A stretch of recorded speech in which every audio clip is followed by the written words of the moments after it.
Hollow Knight and its recently released sequel, Silksong, allow you to play the game in one of 10 languages. These include 2 Germanic languages, English and German, 4 Romance languages, Italian, French, Spanish, and Brazilian Portuguese, 1 Slavic language, Russian, and 3 East Asian languages, Chinese, Japanese, and Korean. These last 3 are not related, but I grouped them together because due to the prestige of Chinese in East Asia, there is significant lexical overlap between all 3. I'm a big fan of this game franchise, but what I'm also a big fan of is text as an art form. I love music videos that incorporate lyrics, I love browsing through fictional constructed scripts, and I love when you enter an area in Hollow Knight and this big fancy text pops up on screen. I love it even more when I watch a speedrun and the same thing happens but in Chinese. There's something indescribably satisfying about seeing elegant typesetting in various languages. Inspired by this feeling, I decided to compare how all the areas in Hollow Knight Silksong were translated into the available languages. There's only one issue. I don't speak any of them, except maybe Japanese. This is why I consulted with speakers of these languages, whose names you can see on the screen now. We have a lot of areas to go through, so let's not stall any further. Oh, and I don't think I need to say this, but spoilers. This is the map of Pharloom, or at least this is how it appears in the game.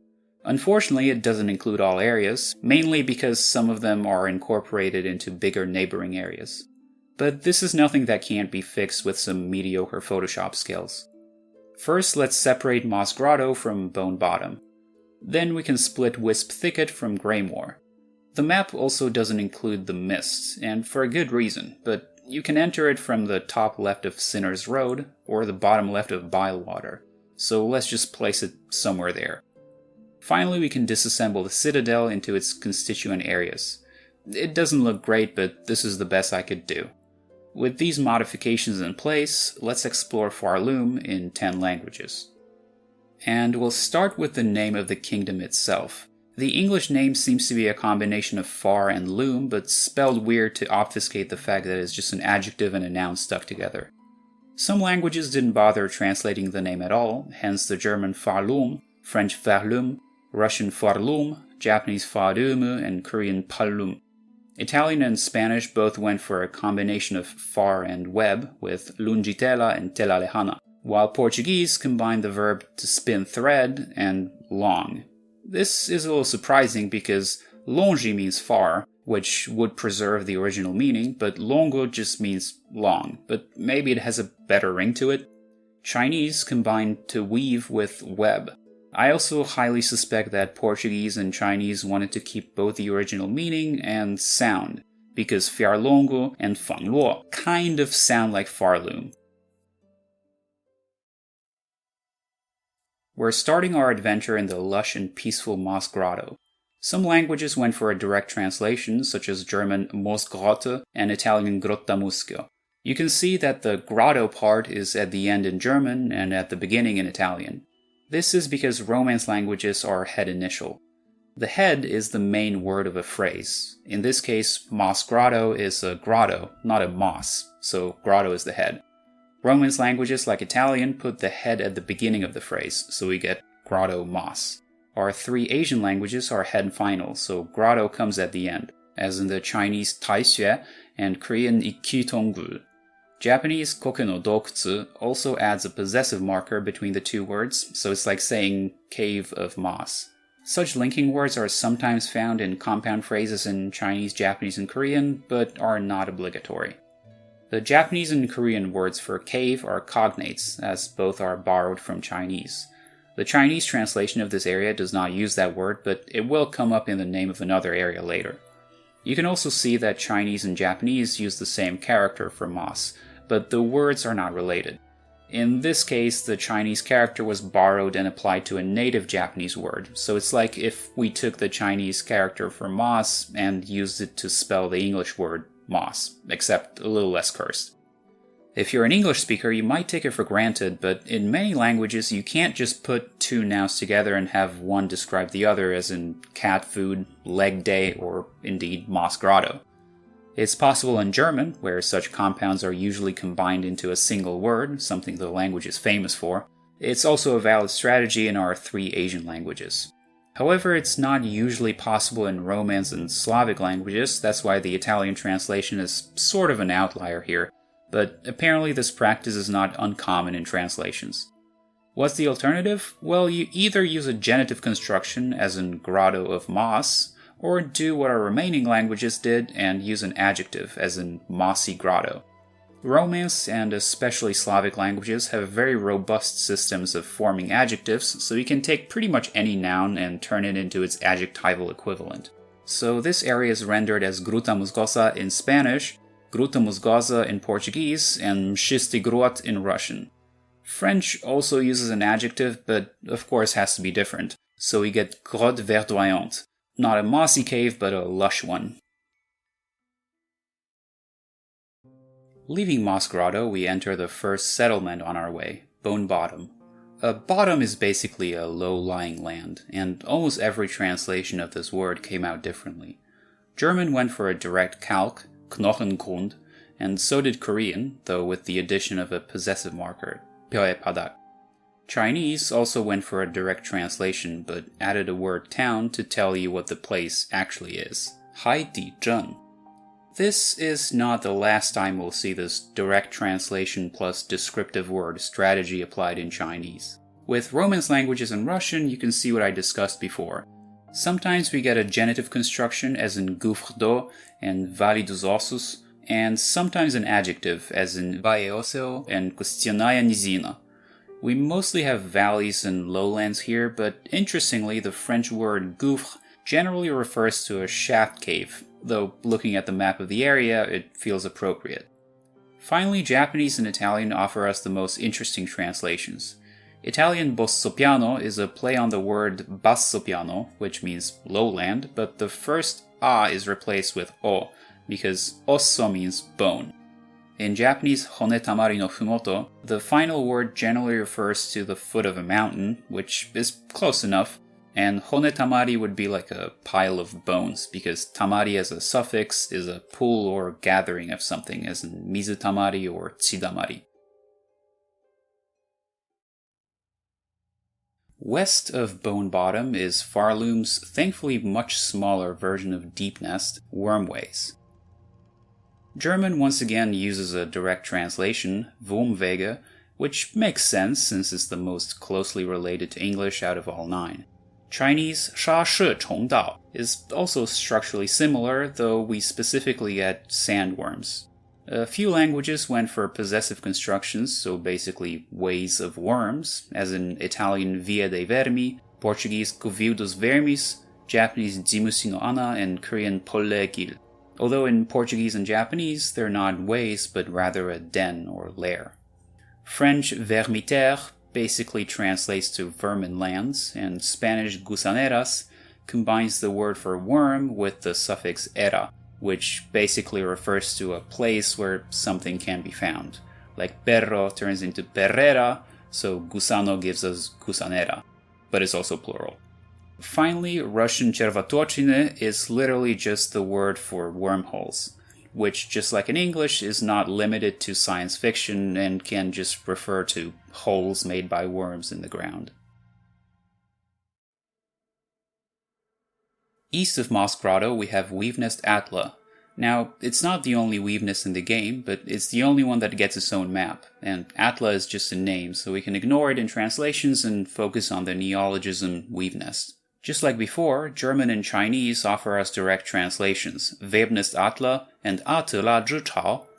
In Japanese, we have a nest of spinning, Tsumugi no su atora, and Korean Pangjik Dungji Atla incorporates both spinning and weaving. I'll be honest with you, I don't know what the difference between spinning and weaving is. Anyway, Spanish Nido de Tejedora Atla and Portuguese Ninho de Tecelã Atla referred to the area as a weaver's nest, specifically a female weaver. A weavess? Russian calls the area a weaver's house, tkachedum atla. Italian and French use an interesting construction which combines the imperative form of a verb and an object noun, giving us destinido atla and tisnidetla. This strategy is sometimes used to form compounds in both languages, as in the words for dishwasher. To the east of Bone Bottom, we transition into the Marrow. Admittedly, this is a very odd name for an area, so only 3 languages went for a direct translation: Spanish la medulla, Portuguese a medulla, and Korean kolsu. Italian and French opted for a pretty clever translation, as l'antro and l'antre can be used to refer to a cave, but also mean antrum, which is a body cavity surrounded by bones.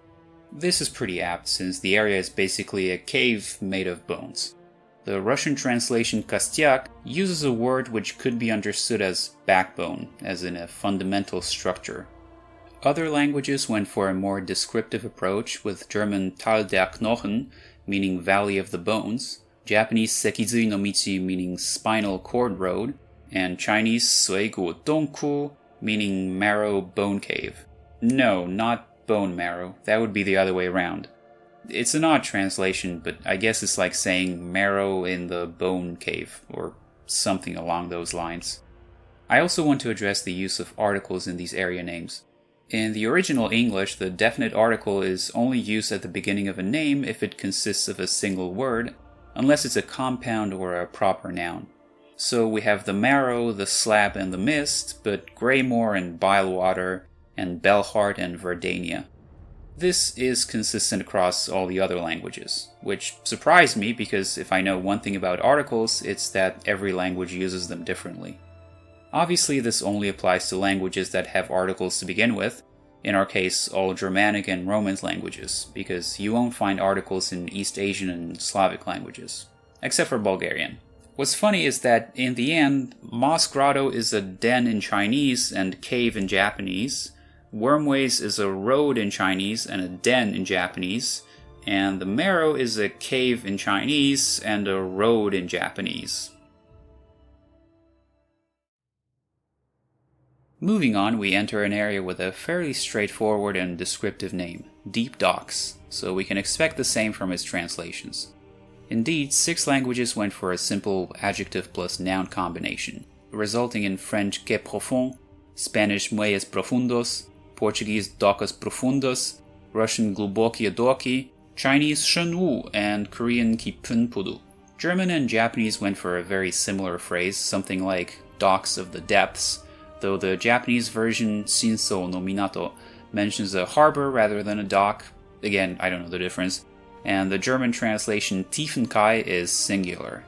You might say the same thing about Chinese, Japanese, and Korean, but it's more accurate to say that these nouns are ambiguous to number, because these languages don't really care much about the singular or plural distinction. It's just not a part of their grammar. Finally, the Italian translation features what I'm convinced is another instance of wordplay. Piattafonde is not a real word, but likely a play on piattaforme, meaning platforms, with forme replaced by fonde, which means deep. In the far east of Farloom, we have the equally descriptively named Farfields. Once again, most translations are pretty much direct, including German Weite Felder, Spanish Campos Lejanos, Portuguese Campus Longínquos, Russian Дальние поля, Chinese Yanye, and Korean Monamon Tulpan. In Italian, the fields are not far, but abandoned, campiermi, and in French, we don't have fields, but rather lands, terre lointaine. Japanese offers us a rather elaborate translation, as Enkei no Chi means something like lands in the distant view. But if you think that's fancy, just wait for the Japanese translation of the next area. Speaking of, home to the tribe of Scar and their lead singer Carmelita is Hunter's March. In this context, the word march doesn't refer to like a military march, but rather a kind of borderland. The German translation preserved this meaning, producing Jägermach, but a few languages interpreted the original name as referring to the act of marching. Specifically, Italian Marcia del Cacciatore and Spanish Marcha del Cazador include words that you wouldn't use to refer to a place, but rather an activity. In both languages, the equivalent to the English march, as in marchland, is marka. Similarly, Korean Sanyankune Hengjillo refers to the path that a march would take. Most other languages simplify the translation to something like hunter's path or trail, including French Sentier du Chasseur, Russian putiохотника, and Chinese 猎者小径. Portuguese, however, went for trilha de scar, which removes the word for hunter altogether and replaces it with the name of the tribe that inhabits the area. Which is interesting, and if anything goes to show that the translators actually know the context of what they're translating. And finally, the Japanese translator went totally ham with Hosokusa no Kariba, the predator's hunting ground. God damn. We move up to an area with all the charm of an English November afternoon, Greymoor. A moor, by the way, is kind of like a marshy wasteland. The most common translation is grey marsh, as in German Graumoor, Spanish Páramo Gris, Portuguese Pântano Cinzento, and Chinese Huizhao. Japanese and Korean retained the meaning of grey but changed the moor part, Hairo no Kyuryo in Japanese, a grey hill, and Hwesek Hwanya in Korean, grey wilds. The other languages replaced grey with gloomy and combined it with various nouns, as in Italian terruggiosa, a gloomy land, French sombreval, a gloomy valley, and Russian mrachnaya top, a gloomy marsh. Hidden beyond the peak of Greymoor is the mysterious Wisp thicket, which is apparently too small to get its own spot on the map. The wisp part refers to the little fire spirits found throughout the area, named after will-o'-the-wisps. Most languages picked up on that, but German refers to the area as Büscheldickicht, where Büschel is a literal wisp, like a tuft of hair or something. Maybe they thought Ehrlich-Dickicht sounded too silly or something. I also wondered about the hyphen in the middle, because in German you can just smoosh nouns together with no punctuation, and my leading theory is that the hyphen is there because it looks better on a title card if it has a line break. The Russian translation also deviates from the original, as Trutovaya Chasha is something like a tindery thicket. French offers the most descriptive translation, as Bosquet de Feu Follet is literally will-o'-the-wisp thicket. But Italian fratta fatua and Spanish espessura fatua dropped the fire part, and since will-o'-the-wisp is literally a foolish fire in these languages, it makes it sound like a foolish thicket. But it's more that the thicket is trying to deceive you. The Portuguese translation is more prosaic, with Bosque dos Lumes translating to Forest of the Flames.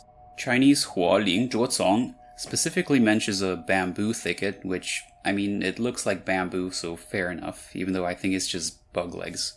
Korean Tongnyeongye Tombul is simply a thicket of spirits, and Japanese Wisp no Shigemi is a direct translation of the original name, and even borrows the English wisp, which is kinda lame. I always prefer native translations. They could have used onibi or something. Next up is another area bordering Greymoor, Sinner's Road. This area features pretty straightforward translations, as we either get Road of the Sinner or Sinners, as in French Chemin du Pêcheur, Spanish Camino del Pecador, Portuguese Caminho dos Pecadores, Russian Doroga Greshnikov, Japanese Tsumi Bukaki Mono no Michi, and Korean Tsui ne Kil. Or alternatively Road of Sin, as in German Sündenstraße, Italian Via del Peccato, and Chinese Zuitu. East of Sinner's Road is the very welcoming and fun Bilewater. Yummy! There are two translations which are exact calques of the original, German Galwasser and Italian Acquafiele. Spanish makes use of the adjectival equivalent of bile, giving us aguas biliares, as does Russian, though it squished both words into one and added a generic noun suffix that makes it sound more like a place, resulting in Zhelchnovodye.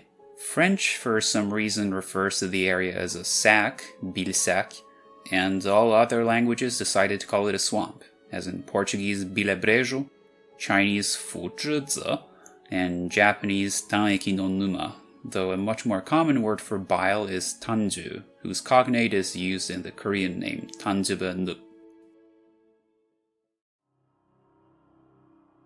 Just above Bilewater is the culprit of why Bilewater is, bile. And those are the equally invitingly named Putrified ducts. Putrified was translated as either putrid or decayed, and ducts came up as ducts, aqueducts, sewers, or canals, so nothing out of the ordinary.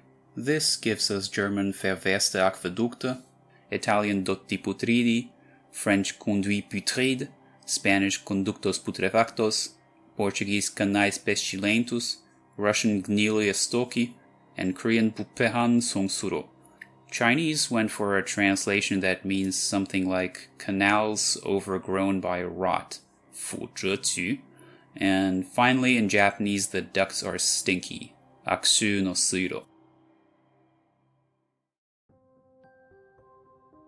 East of Greymoor is the forgotten land of Verdania, the homeland of the Green Prince and his dead gay lover.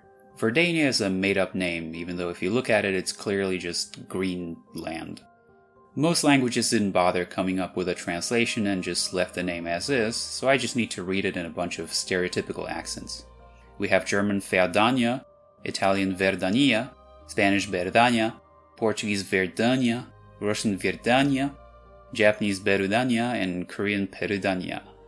In French, however, the area is called something completely different, Tréfloria. I'm assuming it has to do with the area being clover-themed, and also Floria is clearly related to flowers. The Chinese translation is Cuiting, which would be a jade yard, which is a pretty cool translation. As a side note, here you can see the difference between Spanish and Portuguese in how they mark stress. Both languages stress da, and in both, the default stress in a word like this would fall on the second last syllable. So why does Portuguese need this diacritic? It's because Portuguese treats I followed by a vowel as two separate syllables, so da would be third to last, meaning if we want to stress it, we need to indicate it, otherwise the word would be pronounced as Verdania. In Spanish, on the other hand, I plus a vowel is treated as one syllable by default, so if you want to pronounce it as Verdania, we have to place an accent over the I. How does Italian handle this issue? It doesn't, you just have to guess. Now that we've covered the eastern part of Pharloom, let's head back west to Bellhart. Hart is like an old alternative spelling of heart, H-E-A-R-T. This heart part is preserved in some translations, as in German Glockenherz, Italian Cuore Campana, and Korean Zunge Simjangbu, though the Korean translation refers specifically to heart as in the heart of something, as opposed to the organ, which would just be Simjang. The Chinese version, as was the case with Bone Bottom, features a direct translation followed by the word for town, which makes it more descriptive, resulting in Zhongxinzhen. French clochelle and Spanish campanilla consist of the word meaning bell with a diminutive suffix at the end. The Portuguese campanula is the same, at least structurally. The problem is Portuguese uses a different word for bell, so this word wouldn't really be interpreted as a small bell. It is used, however, to mean bellflower. The Russian translation combines the word for chime with the suffix vil, giving us zvonvil. And finally, Japanese just transcribed the English word phonetically, beruhato. Boring! Just west of Bellhart is the marshy forest Shellwood, likely named this way because the whole area is strewn with animal shells. The most common translation seems to be shell/armor plus forest, as in German Muschelwald, French coquille-bois, Spanish bosque coraza, and Russian panzirny les. The Asian languages went for the same strategy, naming the area Shellwood Forest, combining a calque with a descriptor. This resulted in Chinese jiamulin, Japanese karaki no mori, and Korean kamuge soup. Portuguese dropped the forest part and went for the straightforward casco madeira. And finally, the Italian translation is a little bit of an enigma. My best guess is that carapiano is a combination of carapace and piano, even though it's a forest, not a plain. There might be some wordplay I'm missing here, so if you have a better idea, tell me in the comments. Even further west are the windswept lands known as blasted steppes. The first word refers to the area being eroded by constant sandstorms. Blasted was translated in several ways. German retains the original meaning with gesprengte Stufen.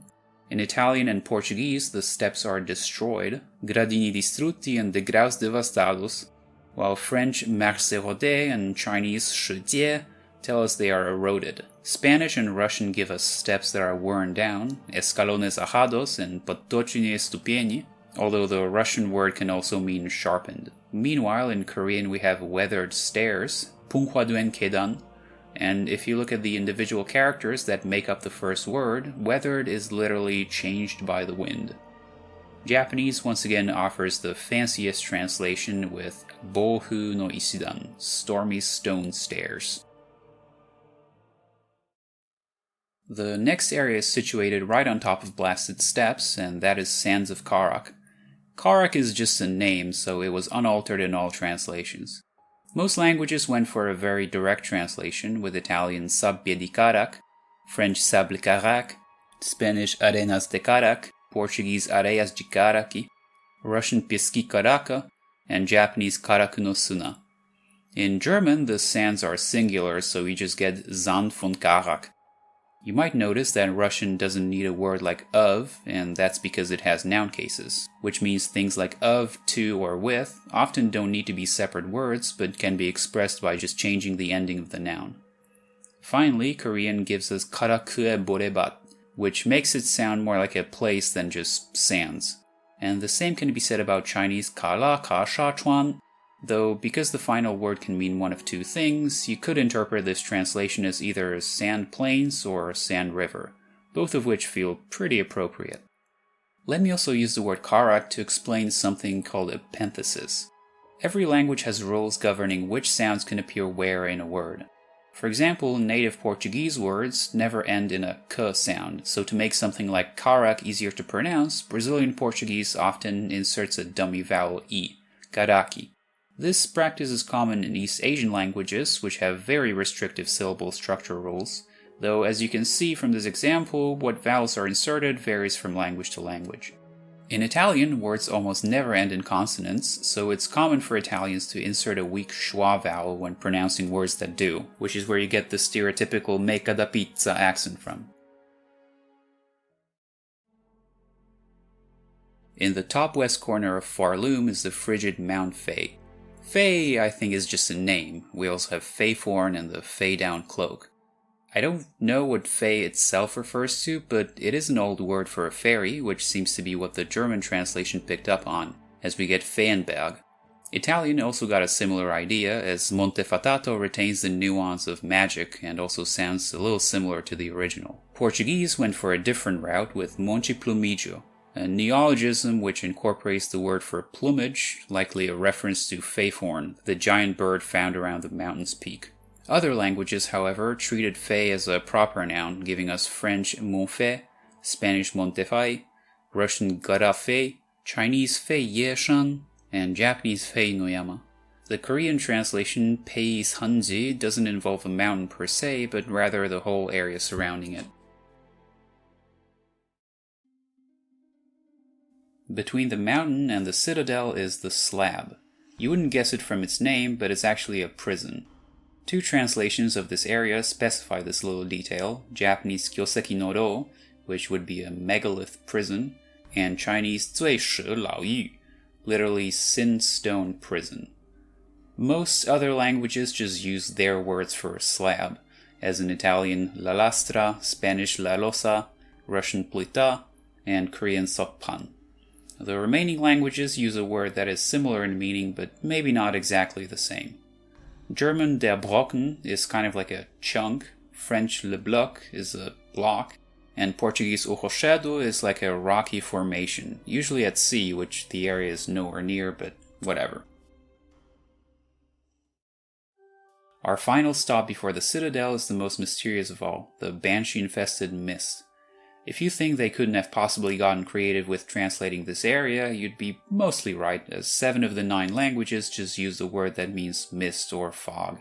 These include German der Nebel, Italian la bruma, French le brume, this one is plural for some reason, Spanish la niebla, Portuguese a bruma, Russian Mgla, and Korean ange. Japanese decided to add a word meaning getting lost or confusion or illusion or straying or however you want to translate it, resulting in mayoi no kiri.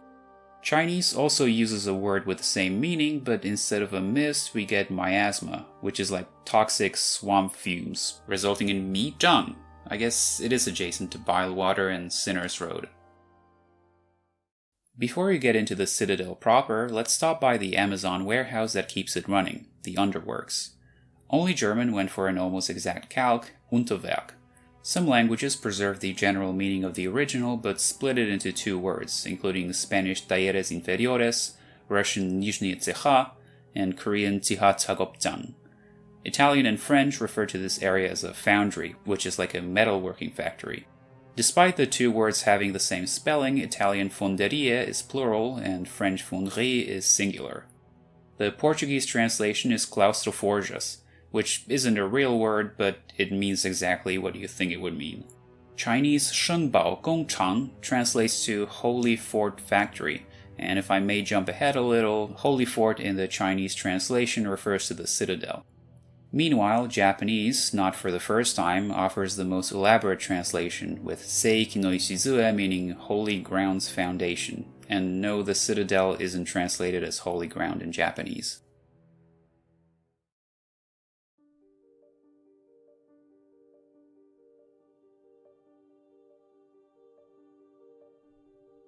Having traveled each and every corner of Pharloom, we arrive in the shining citadel. The word citadel is an internationalism, and all European languages on the list make use of this exact word. This includes German die Zitadelle, Italian la cittadella, French la citadelle, Spanish la ciudadela, Portuguese a cidadela, and Russian citadelle. Japanese also borrows the word via English, which ends up as citaderu. Meanwhile, Korean uses a Chinese borrowing in the form of songche. Japanese also has this word, pronouncing it josai, although it's usually spelled a little differently. Chinese itself dubs the citadel a holy fort, Shengbao, as we already know from the previous area.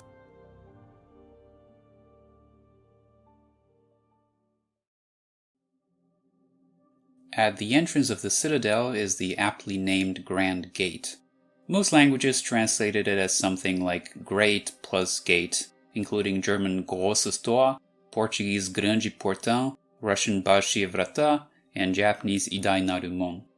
The Portuguese word for gate comes from the word for door, to which an augmentative suffix is added. In Spanish, the area is translated as Gran Puerta, which would just be a big door, although you could interpret it as a gate. Either way, the word portón, which mirrors the Portuguese word, would be more appropriate here. Italian gran portale and French grand portail replaced gate with portal, which is like a big door, so close enough. I want to briefly talk about adjective placement in Romance languages. In general, Romance languages place adjectives after nouns, but some basic and common adjectives like good can instead appear before the noun. Also, certain adjectives can change meaning depending on their position. In this case, the adjective grande, grand, grandi generally means big when placed after the noun and great when placed before it. Also, in Italian and Spanish, we can see instances of what's called apocope, where the ending of the adjective grande is shortened to gran, usually when preceding masculine nouns. A few minutes ago, I said that Italian words almost never end in consonants, and this is one example where this is possible. This is because gran attaches itself to the next word, and the whole thing is said in one breath, as if it was one word. This is known as cliticization, and it also happens with articles like il. Moving on, the Korean translation features a magnificent gate, Changoman Mun, and finally the Chinese translator really went all out and dubbed this location Holy Gate with giant panels, Ju Fei Shengmen. Once we pass the entrance, we move into the sprawling and majestic choral chambers. There were two languages which didn't preserve the choral part, Portuguese salões harmônicos, which are harmonic halls, and Chinese shenyong dian, which are psalm halls. Other languages either use an adjective like choral or a possessive phrase like of the choir. And so in German, Spanish, and Russian we get choral chambers, Choakamen, Cámaras Corales, and Haravia Palate, while in Italian, Japanese, and Korean we have choral rooms, Stanza Corali, Gassonoma, and Hapchangepang. Meanwhile, in French we get choral alcoves. alcôve de la chorale. I'm not sure about that, since alcoves are small recessed areas in a room, and choral chambers are anything but small and recessed, but sure. Just below choral chambers is white ward. Now in the game, this is an actual medical ward, and some languages picked up on that and used words that could refer to sections of, say, a hospital. In German, we have Weisstation, in Italian Corsia Bianca, and the Korean version, Peksek Pyeongdong, is the most explicit, featuring a word that is exclusively used in a medical setting. The Japanese translation, Hakusoku no to, is very similar, but drops the character meaning illness, so the word could refer to any type of ward. Russian Bielya Pakoi could be translated as white rooms, although the word pakoi is archaic in that meaning. It is preserved in the phrase meaning an admission room in a hospital, hence why its usage is appropriate in this context. French, Spanish, and Portuguese all use the same word, which refers to a wing of a building, although at least in French and Portuguese the word could be used in reference to a section of a hospital. Thus we get el blanche in French, a la blanca in Spanish, and a la branca in Portuguese. Finally, the Chinese translation is the most descriptive, as Bai Yu Ting is literally a white healing hall. In the heart of the citadel, we find cogwork core. Two languages replace core with mechanism, Portuguese mecanismo vital and Russian glavny mechanizm. Four others call this area a mechanical core, those being Italian nucleo meccanico, French noyau mécanique, Spanish nucleo mecánico, and Japanese karakuri no tsusu.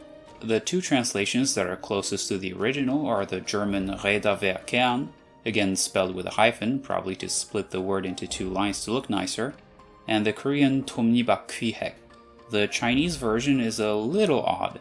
Ji Shu He Xin translates to something like machine pivot core, but if you swap the first two characters, you get Shu Ji, meaning crucial element, which sounds more like the original meaning, but the characters are swapped, which I guess makes it sound more mechanical. It reminds me of the name for the marrow, where bone marrow was swapped into marrow bone. In the bottom east part of the citadel are whispering vaults.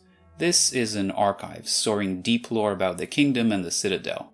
The whisper part was preserved in pretty much all languages, either in the form of a participle as in the original, or a phrase like of whispers. The only exception is Chinese diyu shu ku, since the first word refers to muttering rather than whispering, but it's basically the same thing. The word vaults was preserved in a few languages, including Italian volte dei sussurri, French voûte des murmures, Spanish bóvedas susurrantes, and Korean suksaginen kumgo. The Korean word for vault includes the character for gold, which had me wondering if that word doesn't imply it's a bank vault, but apparently it can just mean any kind of vault. In Japanese, instead of vault, we have a storehouse, sasayaki no chozoko. In Portuguese, there are chambers, câmaras sussurrantes, and in Russian we get catacombs? Szepczustie katakomby. The crown of shithousery, however, belongs to German, which dubbed the area whisper cracks, Flüsterspalte, which, according to my German consultant, quote, reads like bad porn dialogue. I did get fucked by that area a few times, I guess. We now move on to the area with the best soundtrack in the game, high halls. High could be understood either literally, since the halls are indeed high up, or figuratively, as in noble and exalted. This polysemy can be found across most languages, so the translators generally picked a word that could be associated with both meanings. This is best exemplified with the Japanese name Kouki no Hiroma, translating to something like noble halls, where if you look at the first word, the two characters mean high and noble respectively. The Chinese translation, Gao Ting, is a little more literal, and so are German Hohe Hallen and Spanish Altos Salones, which are also direct translations of the original. Italian Sale Eccelsa features a word which you might recognize from this Latin phrase, and Portuguese Salões Supremos also features an adjective which should be familiar to English speakers. Meanwhile, French moves the idea of highness from the adjective to the noun with the name Grande Galerie, which is appropriate since galleries are built high up. The most prosaic translation is probably Russian Верхние палаты, in which I think the adjective has no connotations with nobility. On the other hand, the most outlandish version is Korean, as Wanghae Kungjong translates to a king's court. Also, I know this is extremely pedantic, but I wonder why the title card for High Halls is kept in one line, while the one for Deep Docks is split into two, even though both have the same number of letters in each word. Wrong answers only. You ever play a platformer and the final stage is a medley combining all the mechanics from previous stages? Well, the Citadel's Memoriam is kind of like that.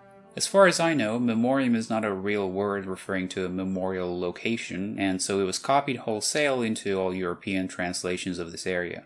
This comes up as memorium in German, memorium in Italian, memoriam in French, memorium in Spanish, memorium in Portuguese, and memorium in Russian. The Asian languages, however, came up with their own original names for the area, hence Chinese ilang, a memory corridor, Japanese Kyokuko, a memory storehouse, and Korean Pojonsil, a preservation room. Finally, on top of the citadel is the lair of the disgraced ruler of Pharloom, Grandmother Silk, and that is the cradle. Cradle is a real word, and pretty much all languages just use their words for it. This is how we get German die Wiege, Italian la culla, French le berceau, Spanish la cuna, Portuguese o berço, Russian colibel, Japanese yurikago, and Korean yoram. Chinese decided to be fancier, or maybe more descriptive, and followed the word for cradle, which is the same word Korean uses, with a word for sanctuary, resulting in yaolan shengsuo. And the place where it all ends, familiar even to those who only played the first game, is the Abyss. Abyss is also a real word, and the translations are also just as simple as was the case with the previous area.